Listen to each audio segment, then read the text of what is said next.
La noticia del día y es que avanzó la reforma laboral en el Congreso de la República. La iniciativa fue discutida en sus primeros artículos. La reforma laboral tuvo la aprobación de 16 artículos de 92. Uno de ellos es el que contempla el cambio de la jornada laboral en el país, de 6 de la mañana a 7 de la noche en turno diurno y de 7 de la noche a 6 de la mañana en nocturno.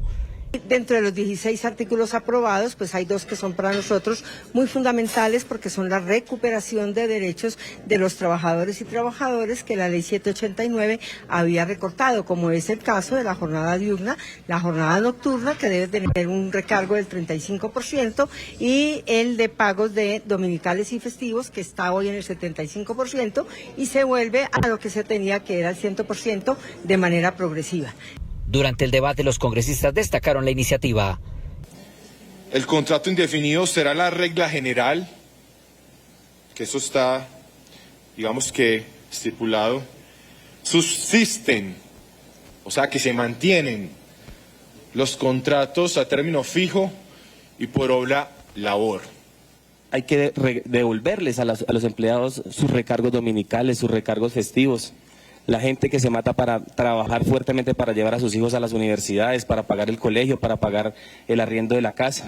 Nosotros lo que estamos proponiendo es darle un rumbo al país de desarrollo de verdad con equidad social.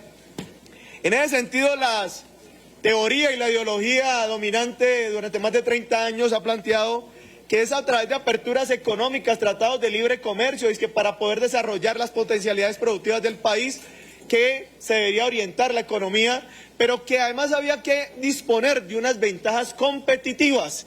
Que si hoy no hubiera un nuevo gobierno,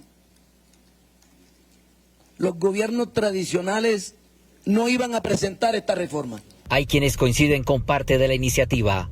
El tema de las plataformas digitales, en cierta manera, va en sintonía con lo que nosotros habíamos planteado, y es la manera, de hecho, hay proyectos de ley del Centro Democrático en ese sentido, y es que buscan que las personas que hoy tienen su fuente de ingreso a través de esas plataformas digitales puedan tener prestaciones. Mientras que otros sentaron su postura. No vamos a acompañar esta ponencia, nuestro voto será negativo. Pero también, ayer yo lo manifestaba, queremos participar del debate. Queremos aportar argumentos.